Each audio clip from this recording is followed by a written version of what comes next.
Bismillahirrahmanirrahim. Assalamualaikum warahmatullahi wabarakatuh. Pemirsa yang dirahmati Allah, marilah kita simak ceramah dari Buya Arus Yasim dengan tema Adab berdoa kepada Allah agar doamu dikabulkan. Sebelumnya marilah kita bersolawat terlebih dahulu. Allahumma sholli ala Sayyidina Muhammad wa ala ali Sayyidina Muhammad. Selamat menyaksikan. Punya tuntutan gak kepada Allah? Bang Dik, banyak. Itu tanda orang gak kenal Allah. Allah tahu gak hajat kita? Dan Allah sebelum kita mengenal hajat kita, Allah sudah menyediakan hajat itu. Maka bedakan hajat dengan angan-angan. Ini yang jomblo-jomblo, berhajat nikah atau berangan-angan nikah, itu beda.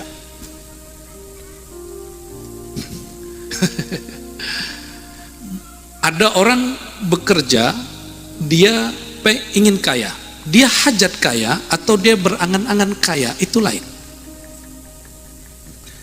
Saya perlu motor, saya perlu mobil, dengan saya berangan-angan ingin punya motor dan mobil, itu beda. Yang menyiksa itu angan-angan. Saya perlu ngajar melalui online, dengan saya ingin viral, itu beda. Karena sahabat kita, saudara-saudara kita tidak mungkin semua hadir malam ini, maka sudah menjadi keniscayaan, keharusan, kewajiban kita membuka kajian online. Bukan kita ingin terkenal melalui kajian online. Bang Dik ini sudah pernah terkenal, puncak terkenalnya, maka dia nggak perlu. Dia sudah beres dengan masalah popularitas, insya Allah nih Bang Dik ya. Nggak tahu kalau di samping aneh ini masih jomblo soalnya. Ya. Itu beda, itu dua hal yang beda. Maka ustadz, kiai yang ingin viral melalui sosial media, dengan angan-angannya dia tersiksa kalau ada ustadz baru muncul terkenal. Wah, saingan baru nih. Sama kayak artis, muncul artis baru. Kayak musisi, muncul musisi baru. Kayak penyanyi, muncul penyanyi baru. Apalah bedanya?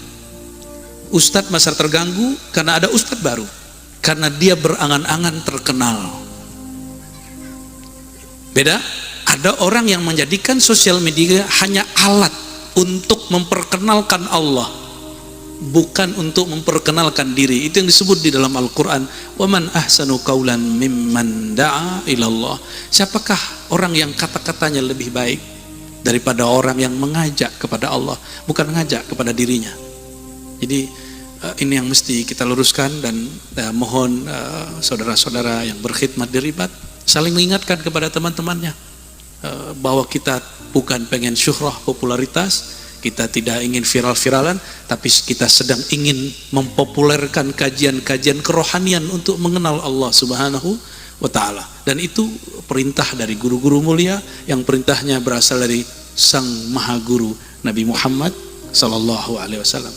Apa ayatnya di Quran? Fa'lam annahu la ilaha illallah. Maka ketahuilah. Kalau ketahui berarti ilmuilah, carilah ilmu mengenai bahwasannya la ilaha illallah, tiada yang berhak disembah kecuali Allah ya. Mesti dicari ilmu itu. Oke. Nah, talabuka minhu, engkau menuntut Allah, tuntutanmu kepada Allah, tanda engkau menuduhnya tidak menjamin hidupmu. Masih punya tuntutan kepada Allah? Masih banyak? Malam ini harus berubah loh ya. Jangan banyak tuntutan. Bahkan jangan, kalau perlu tidak ada tuntutan kepada Allah. Karena orang yang menuntut kepada Allah berarti dia sedang mendemo Allah, dan dia berprasangka buruk kepada Allah. Orang yang berprasangka buruk itu, dia sedang melakukan salah satu dosa batin, yaitu su'uzzan billah, berburuk sangka kepada Allah. Itu rukun imannya dapat rusak. Rukun iman pertamanya rusak. Na'udzubillah min, batal tidak, rusak dia. Kalau rusak, kita punya kendaraan tidak dapat jalan. Iman itu energi yang ada di dalam kendaraan rohani. Jika ini rusak, bagaimana rohaninya mau jalan? Maka banyak rohani orang stagnan, stuck, tidak bergerak sama sekali. Talabuka lahu ghaibatun minka anhu. Apa terjemahannya di situ? Desakanmu mendesak Allah supaya mengijabah segera. Ya Allah, tolong segera gitu ya. Itu tanda kita gaib, tidak hadir hati kepada Allah. Allah itu mengijabah, menjawab setiap doa, namun jawaban itu baru direalisasikan tergantung ilmunya, bukan ilmu kita. Sesuai kebaikan menurutnya, bukan kebaikan menurut kita. Sesuai kemauannya, bukan kemauan kita. Maka kalau saya doa, ya Allah berhentikan hujan, itu bukan karena keinginan saya hujannya berhenti, tapi karena Allah berkenan. Jadi kalau ada orang belagu mengatakan, saya doa, saya tunjuk langit, langit berhenti, hebat bener ente, ya. Yang boleh begitu hanya Rasulullah SAW atau orang yang fana fi Rasulullah SAW. Rasulullah mengatakan, ya Tuhan Syams, saya matahari, tahan sebentar, Sayyidina Ali sedang sholat. Boleh.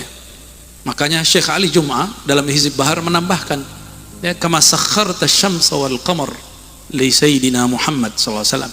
Ya Allah, tundukkan matahari dan rembulan kepada kami sebagaimana Engkau tundukkan kepada Nabi Muhammad sallallahu alaihi wasallam, ya. Udah mendesak Allah, kecewa. Saya ini coba bertuhan kepada Allah, ternyata Allah ini tidak ada. Ngomongnya begitu. Kenapa? Aku mohon sesuatu dan permohonanku tidak diberi. Ketika orang tua tidak memberi suatu permohonan anak, apakah orang tuanya tiada? Bang Dik masih orang tua tuh, masih punya anak. Apakah semua keinginan anak dikasih? Kalau ketika tidak dikasih, apakah Bang Dik tiada? Maka orang-orang yang ateis mengatakan Allah itu tidak ada, saya minta kok, dia nggak jawab. Itu orang jahilun murakkab. Kejahilannya sangat terstruktur dan sulit sekali untuk meluruskan orang-orang begini, ya. Nauzubillah min dzalik. Karena dia sudah putus asa, maka dia mencari selain Allah. Engkau punya tuntutan kepada selainnya, tanda engkau tidak tahu malu. Karena selama ini hidupmu dijamin Allah, sekarang engkau mencari tempat mengadu kepada selain Allah. Itu sebabnya ngadu kepada dukun, ngadu ke kuburan. Kita ziarah kubur bukan ngadu ke kubur loh, ya. Kita ke kuburan bukan mengadu kepada kuburan. Untuk apa kepada kuburan? Zurul kubura fa innaha tudzakirul maut, hadis sahih Muslim. Ziarahilah kubur kan dapat melembutkan hati, mengingatkan kematian. Maka orang-orang yang membid'ahkan ziarah kubur, dia biasanya suudzon, buruk sangka kepada yang suka ziarah kubur. Ini wajah-wajah suka kuburan ini, ya. Kayaknya sudah ke Habib luar Batang tuh, ya. Saya mau tanya, antum nyembah kuburan nggak? Pasti enggak. Lalu kenapa mereka nuduh antum nyembah kuburan? Terus ada ustadz yang katanya S3 di Madinah, terus mengatakan bahwa orang yang mengadakan haul abah grus kumpul mengingat kematian abah grus kumpul itu orang bodoh. Itu orang jutaan bro, dan itu separuhnya ulama. Dia bilang bodoh, baru belasan tahun kuliah udah berani mengatakan orang yang punya sanad hadis di dunia itu Syekh Yasin, dan Syekh Yasin menurunkan sanad hadisnya paling banyak kok murid-murid abah grus kumpul, paling banyak orang-orang Banjar, ya. Saya tidak melebih-lebihkan karena saya banyak dapat sanad dari sana, ya. Tapi biasa, ya, suka menuduh. Nih hati-hati. Kita kalau nggak paham, kita lebih baik diam, ya.